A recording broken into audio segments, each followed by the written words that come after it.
সব জায়গায় এই কথা বোনদেরকে বিশেষ করে বলি।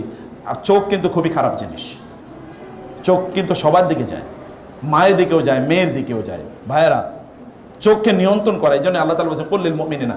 মহিলাদের চোখ এত খারাপ না, কারণ মহিলারা মানুষের চেহারা সৌন্দর্য দেখে পাগল হয় না। মহিলারা পাগল হয় কি দিয়ে? পার্সোনালিটি দেখে, পার্সোনালিটি, ব্যক্তিত্ব দেখে। এই লোকটার পার্সোনালিটি ভালো। মহিলারা চেহারা দেখে কোনোদিন পাগল হয় না, কারণ ওই যে আপনি ইউসুফ আলাইহিস সালামের কথা শুনেছেন না? ইউসুফ আলাইহিস সালামের ফিজিক্যাল বিউটি দেখে লোকেরা পাগল হয় নাই, মানে ওই মহিলা অথবা অন্যান্য নারীরা। তারা দেখেছেন ইন হাদা ইল্লা মালাকুন কারীম, লোকটা তো ফেরেশতা। ফেরেশতা মানে কি? ফেরেশতা মানে কি চেহারা সৌন্দর্য নাকি? ফেরেশতা মানে কি? ক্যারেক্টার, চরিত্র।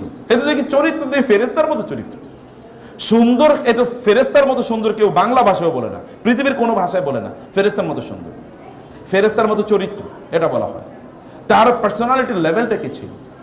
আর পুরুষরা তো একটু চেহারা সুন্দর দেখলে কি আসলে মুসলমান নাকি কাফের নাকি হিন্দু না বৌদ্ধ, এ কি আসলে কোনো দিকে তাকায়? এর কি তার মেয়ের বয়সী নাকি তার মায়ের বয়সী? কোনো দিকে তাকায় না। এই চেহারাটা ভালো দেখলে এরপরে কি তার দিকে তাকানো শুরু করে। এটা পুরুষদের সমস্যা। এই কারণে আল্লাহ তাআলা প্রথমেই পুরুষদেরকে বলেছেন কুল্লিল মুমিনিনা ইয়াগুদ্দু মিন আবসারিহিম। ইসলামের মৌলিক জিনিসগুলোর জন্য গুরুত্বপূর্ণ। ওদের অন্তরে শয়তানের বিরুদ্ধে যুদ্ধ করার ভালোবাসা তৈরি করে দেন।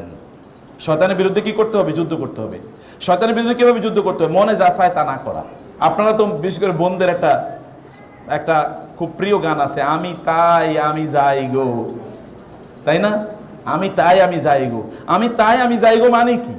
আমি যেমন আমি তেমনই, আমি এমনই। তোমার ভালো লাগলে লাগুক, আর নাইলে আমার বিদায় করে দাও। আমি এমনই না, আমি এমন না। You can change yourself. আপনি আপনার নিজেকে পরিবর্তন করতে পারেন, পরিবর্তন করতে হবে। আমি এমনই। কিছু কিছু লোকের, যেমন পুরুষদের কিছু কিছু অহংকার আছে, আমি সত্য বলতে কাউরি দ্বিধা করি না, আমার বাপ হইলো সত্য বলে দেয়। বাপ হইলো, বাপকে কষ্ট দেয় কথা দিয়ে, এটা কি জায়েজ না? এটা তো হারাম। এবং যে এই জাতীয় কথাবার্তা হলো ভয়াবহ অহংকারী, শয়তানের মতোই অহংকারী। শয়তান মতো সত্যই বলছে, বলে নাই আপনি তারে আগুন মাটি থেকে তৈরি করেছেন, আমাকে আগুন থেকে তৈরি করেছেন। আমি সত্য মুখের উপর বলে দেই। কে বলছে আপনাকে সত্য মুখের উপর বলতে হয়?